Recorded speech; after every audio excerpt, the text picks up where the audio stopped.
السلام علیکم پیارے دوستو، آج ہم بات کریں گے ایک نہایت اہم اور دلچسپ موضوع پر، قرآن اور اے آئی، یعنی قرآن اور مصنوعی ذہانت، فیصلہ کس کا؟ یہ سوال ہر مسلمان کے دل میں ضرور آنا چاہیے، خاص طور پر آج کے دور میں جب اے آئی ہمارے زندگی کا حصہ بنتی جا رہی ہے۔ قرآن کیا کہتے ہیں؟ قرآن مجید ہمارے رہنمائی کے لیے ہے۔ اللہ تعالیٰ فرماتے ہیں، اور تم اپنے رب کے حکم کے آگے سر جھکاؤ، یعنی اپنے خواہشات اور اے آئی کے مشورے کو اللہ کے حکم کے تابع کر دو۔ اے آئی کیا چاہتی ہے؟ اب ذرا سوچئے، اے آئی ہمیں کیا سکھاتی ہے؟ آسان راستہ چن لو، وقت بچاؤ، شارٹ کٹ استعمال کرو، جو ڈیٹا کہتے ہیں وہی کرو۔ لیکن قرآن کہتا ہے، ایمانداری اور سچائی کو کبھی نہ چھوڑو، اللہ کے احکامات پر عمل کرو، چاہے مشکل ہو، انصاف اور عدل سے کام لو۔ اے آئی کیا مشورہ دیتا ہے اور قرآن کیا کہتا ہے؟ اے آئی کہتے ہیں کہ منافع کے لیے ہر طریقہ آزما لو۔ قرآن کہتا ہے، کاروبار کرو لیکن دیانتداری اور سچائی کے ساتھ، اور حلال کاروبار کرو۔ اے آئی کہتا ہے، فائدہ نہ ہو تو تعلق ختم کر دو۔ قرآن کہتا ہے، معاف کرنا، صلح کرنا۔ اے آئی کہتا ہے، مصروف ہو تو عبادت مؤخر کرو۔ قرآن کہتا ہے، نماز قائم رکھو۔ اے آئی کہتا ہے، فوراً جواب دو، خود کو کمزور نہ دکھاؤ۔ قرآن کہتا ہے، غصہ ضبط کرو، صبر کرو۔ اے آئی کہتا ہے، اپنی کامیابیوں پر فخر کرو۔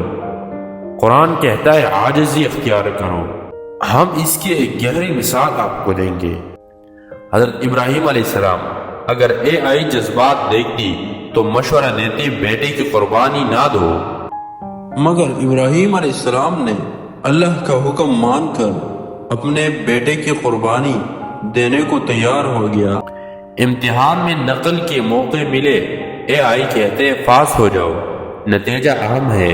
مگر قرآن دیانتداری سکھاتا ہے، سچائی اور امانت ہی اصل کامیابی ہے۔ دوستو، زندگی کے میدان میں ایک طرف قرآن کی آواز ہے، دوسری طرف اے آئی کے مشورے۔ کامیاب وہی ہے جو اپنے عقل اور اے آئی کو قرآن کے تابع کر دے۔ جب بھی دل میں سوال آئے تو کیا کروں، تو فوراً سوچو، اے آئی کیا کہتی ہے اور میرا قرآن کیا کہتا ہے۔ اے آئی کو اچھے طریقے سے استعمال کرنے کا اصول: نیت صاف ہو، سب سے پہلے اپنی نیت کو درست کرے۔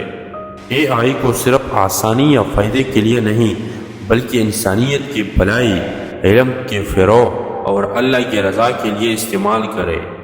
اے آئی سے قرآن، حدیث، اسلامی تاریخ اور سائنس سیکھے۔ اے آئی سے قرآن کی تفسیر، ترجمہ یا مشکل الفاظ سمجھے۔ اسلامی سوالات کی جواب تلاش کرے، مگر تصدیق لازمی ہے۔ اے آئی کے ذریعے فیصلہ کرتے وقت عدل اور برابری کا خیال رکھے۔ مثال، اگر آپ استاد ہیں اور اے آئی سے اسائنمنٹ چیک کروا رہے ہیں تو ہر طالب علم کے ساتھ انصاف ہو، کسی کے ساتھ تعصب نہ ہو۔ اے آئی کے ذریعے جمع ہونے والا ڈیٹا اور معلومات کو امانت سمجھے، کسی کے ذاتی معلومات بغیر اجازت شیئر نہ کرے۔ اے آئی کو کبھی جھوٹ یا غلط کاموں کے لیے استعمال نہ کرے۔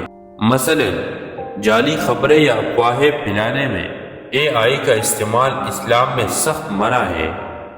اپنے عقل اور قرآن کے رہنمائی کو مقدم رکھے۔ اے آئی صرف ایک آلہ ہے، فیصلہ ہمیشہ قرآن و سنت اور اپنے عقل سے کرے۔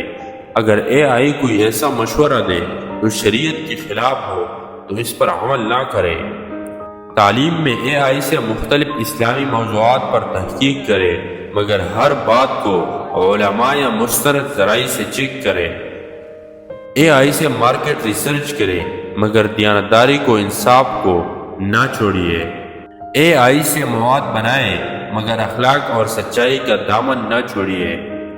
بچوں کو اے آئی سیکھنے کے اچھے طریقے بتائے، مگر ان پر نظر بھی رکھے کہ وہ غلط سمت نہ جائے۔ مثال، فرض کریں آپ ایک نوجوان ہیں اور AI سے قرآن کی تفسیر پڑھ رہے ہیں، اچانک کوئی مشکل یا متنازع بات سامنے آئے ہیں، ایسے میں فوراً علماء یا والدین سے رہنمائی لیں اور صرف AI پر بھروسہ نہ کریں۔ یہی اسلامی احتیاط ہے۔ دوستو، AI ایک نعمت ہے، مگر اس کا صحیح استعمال ہمارے نیت، علم، امانت اور قرآن و سنت کے رہنمائی سے جڑا ہے۔ ہمیشہ یاد رکھیں، AI کو تابع رکھو، قرآن رہنما کرو۔